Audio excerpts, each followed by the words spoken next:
Hi friends, welcome back to Krupa's yummy world.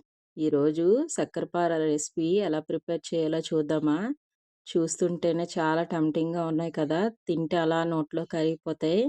చాలా super టేస్టీగా గోధుమ పిండితో పిల్లలకి ఈ స్నాక్ పెడితే అసలు వదిలిపెట్టరు.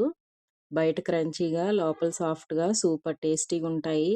మా ఇంట్లో నేను చేసిన హాఫ్ అన్ అవర్కి ఖాళీ అయిపోయాయి సగం. రెసిపీని లాస్ట్ వరకు చూడండి, స్కిప్ చేయకుండా. చిన్న ట్రిక్స్ టిప్స్ కొన్ని చెప్తాను.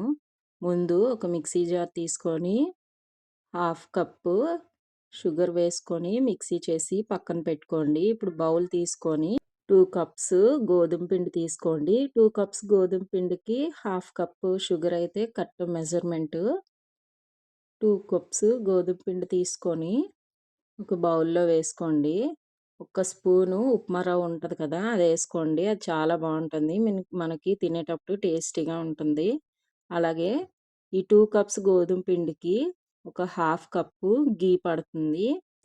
ఆ గీ అనేది పిండిలో బాగా మిక్స్ అయితేనే మనకి ఆ రెసిపీ బాగుంటుంది, టేస్టీగా ఉంటుంది. ఆ పిండిలో మొత్తం ఇలా మిక్స్ చేసుకొని తర్వాత మనం చేతితో ప్రెస్ చేసిన తర్వాత మనం ఇలా బ్రేక్ చేస్తేనే అది బ్రేక్ అవ్వాలి, అప్పుడు బాగుంటుంది పిండి కన్సిస్టెన్సీ అనేది. అలాగే తర్వాత మనం మిక్సీ చేసి పెట్టుకున్న షుగర్ని కూడా అందులో వేసుకొని అది కూడా మిక్స్ చేసుకోండి. అందులో మిక్స్ చేసిన తర్వాత చాలామంది ఈ పిండి ముద్దని వాటర్ వేసి కలుపుకుంటారు. వాటర్ వేసి కలుపుకుంటే బాగోదు, పాలు వేసి కలుపుకుంటే ఇంకా టేస్ట్ బాగుంటుంది. పాలు వేసుకొని ఈ చపాతీ ముద్ద ఉంటుంది కదా, అలాగా గట్టిగా కాకుండా కొంచెం సాఫ్ట్గా మిక్స్ చేసి పక్కన పెట్టుకోండి. ఒక హాఫ్ అన్ అవర్ పక్కన పెట్టుకుంటే అప్పుడు మనకు బాగుంటుంది.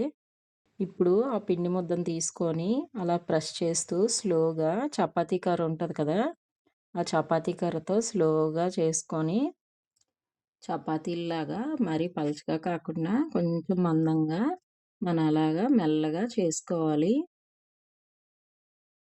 మనం గట్టిగా ప్రెస్ చేస్తే అవన్నీ విరిగిపోతాయి. స్లోగా మనం చేసుకొని ఇప్పుడు సైడ్స్ ఎడ్జెస్ ఉంటాయి కదా, ఆ ఎడ్జెస్ అనేవి పక్కకు తీసేసి ఆ మిడిల్ పార్ట్ అనేది మనకు నచ్చిన షేప్లో కట్ చేసుకోవచ్చు. డైమండ్ అయినా స్క్వేర్ అయినా మనకి ఏ షేప్ కావాలంటే ఆ షేప్లో కట్ చేసి పెట్టుకోవచ్చు. నేనైతే స్క్వేర్ షేపే కట్ చేసుకుంటున్నాను. స్లోగా కట్ చేసుకోవాలి. ఒకవేళ మీరు ఈ పిండి ముద్దని మీకు అంటుకుంటుందంటే కొంచెం గోధుమ పిండిని కొంచెం కిందన వేసుకొని మనం పాముకోవచ్చు. లేదంటే మనకు నార్మల్గా వచ్చేస్తుందంటే మనం ఇలాగే పాముకొని ఇక్కడ నేను చూపిస్తున్నట్టు ఈ షేప్స్లో ఈ మందం వచ్చేటట్టు మనం కట్ చేసి పెట్టుకుంటే మనకు బాగుంటుంది. ఇవన్నీ పక్కకి సైడ్ తీసుకొని పెట్టుకోండి. మనం వేయించుకునేటప్పుడు మనకి ఈజీగా ఉంటుంది. ముందే సైడ్‌కి పక్కన ఒక్కొక్కటిగా సెపరేట్ చేసి పెట్టుకుంటే మనకి ఈజీగా ఉంటుంది. ఇప్పుడు ఒక కడాయి తీసుకొని కడాయిలో ఆయిల్ వేసుకొని అది హీట్ ఎక్కిన తర్వాత ఇవి కొంచెం కొంచెంగా ఆయిల్‌లో వేసుకోండి నెమ్మదిగా. ఇప్పుడు ఇవి వేసుకున్న తర్వాత గరిటెతో కాకుండా చిన్న స్పూన్‌తో మెల్లగా అటు ఇటు తిప్పుకోండి. చిన్న స్పూన్‌తోనే. గరిటె పెడితే విరిగిపోతాయి. కొంచెం తిప్పిన తర్వాత ఇప్పుడు మనకి స్ట్రైనర్ ఉంటది కదా, స్ట్రైనర్‌తో అటు ఇటు తిప్పుకోండి. ఇప్పుడు మనకి కలరు ఎంత మంచి కలరొస్తే మనకు ఆ క్రిస్పీనెస్ అనేది ఆ కలర్‌లోనే ఉంటుంది. ఇది గుర్తుపెట్టుకోండి.